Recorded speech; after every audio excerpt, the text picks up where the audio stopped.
Welcome to On the Go with Amyie Jo, and today we're going to talk with a young man who stood up for what he believed, and his fight changed history forever.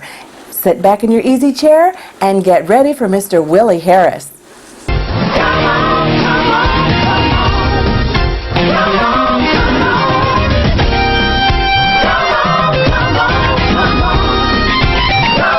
Thanks for joining us. Today, we're going to talk with someone who has had a lot of fun in his job. He was a stuntman, but somewhere along the line, it stopped being fun and it got very serious. Welcome my guest, Mr. Willie Harris. Willie, great to see you again. Glad to see you again. Well, you know what? There aren't many people who can say that they stood in for someone else, they fell down, they got beat up, and they got paid for it. I did it all. You did it all. Okay, well that's the story I want to hear about, and also about the association that you were a very big part of. But first, let's start with you as an individual. So where are you from? I was born in a little town in Mississippi called Lexington, Mississippi. I was born on a plantation. My mom was a sharecropper. Really? Yes. I picked cotton, chopped cotton, and you name it. And so, not a descendant of a plantation-owned family, but you were there and saw in living color. Yes. How old were you? I think the first time I really realized what this was all about, I was about 9 or 10 when I had to go to the cotton fields and pick cotton with cotton over your head and all of that stuff, and I would ask my mom, I'm only a kid, why we have to do that? And she said, because we lived on a plantation, and Mr. Charlie, this was what we had to do to earn a living. Yeah. And you worked all year and you get $500 in December. That's what you call sharecropping. Okay. And so that $500 lasted all year long, and that's what you lived on in your family. It didn't last all year long, we was supposed to last all year long. You had chickens and pigs and cows and all of that stuff, beans and, we raised our own food and stuff. That's the only way we stayed alive. Wow.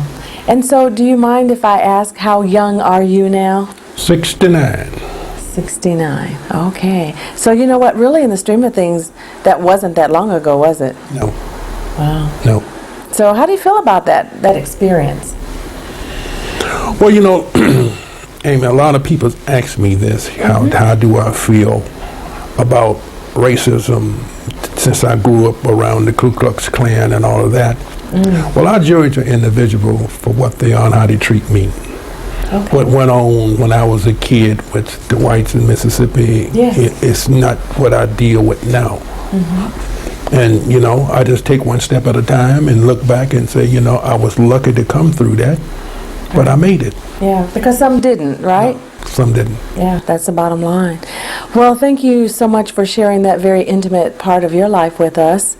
So let's talk a little bit about what you did in California and other places as far as the entertainment industry is concerned, because being a stuntman, that's something not a lot of people get to do. Why did you decide you wanted to do that? Well, I never started out to be a stuntman. I was in the Air Force. I was a college basketball player, and they found out in the Air Force that I could play ball.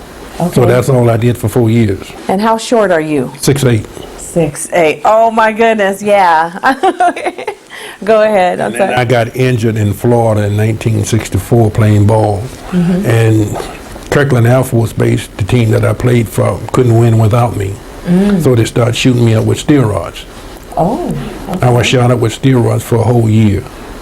And from that, I've had 22 knee surgeries and 4 knee replacements. My. But when I got out of the Air Force, I was drafted by Denver, which was the Denver Rockets then, was in the ABA. Now they are the Denver Nuggets. Well, anyway, I couldn't pass the physical. Okay. So I had a wife and 3 kids and no job and no money. And I lived in a little town in California called Compton. Okay. A friend of mine one night asked me to give him a ride to Hollywood. Yeah. So I gave him a ride, which I didn't know that much about the freeway or nothing. I got lost. Okay. And I saw, I'm driving around trying to find out how to get to the freeway, and I saw all of these lights. So I stopped. Okay. And they were shooting a movie called Bob and Cal, Ted and Alice. Oh my goodness, I actually remember that. Yeah. Diane Cannon, Natalie Woods, Robert Culp, and Elliot Gould. So I'm standing there watching them shoot this movie, and then when they broke, I was going to ask somebody, show me the direction, get to the freeway. Well, this white guy walked up to me and he started talking. He said, "How tall are you?" I said, "I'm 6'8". He said, "You play ball?" I said, "No." He said, "Why?" Then I started telling him. He said, "What are you doing now?" I said, "I'm looking for a job." Okay. And I said, "Can you help me get a job?" He said, "Maybe." So he asked me what my name, and I said, "Willie Harrison." I said, "What's your name?" He said, "Elliot Gould." Okay. Well, I didn't know who Elliot Gould was. Okay. So he asked me where I live and all of that, and I said, "Well, I can't act." I said, "Can you get me into the movie business?" And he started laughing, and he said, "Well, maybe." So he said, "Give me your phone number."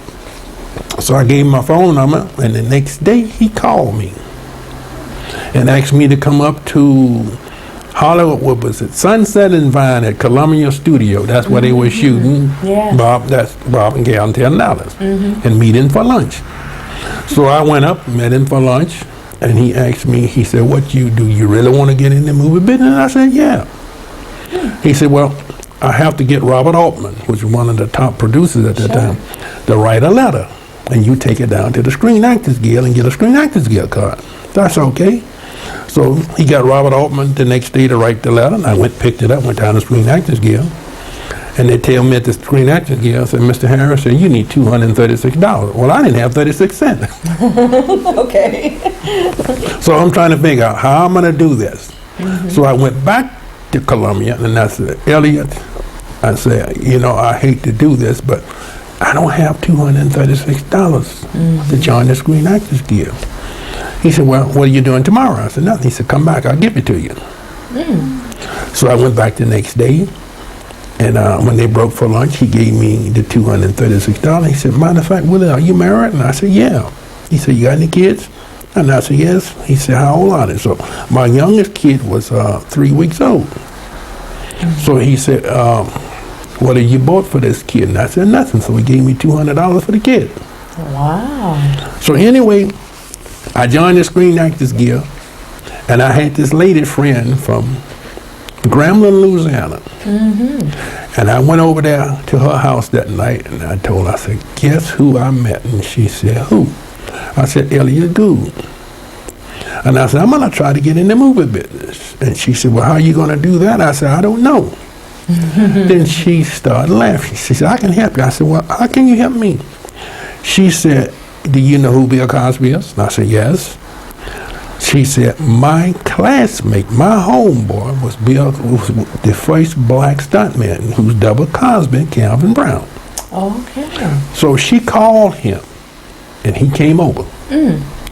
And that's how I found out about the Black Stuntmen's Association. We're forming a stunt group.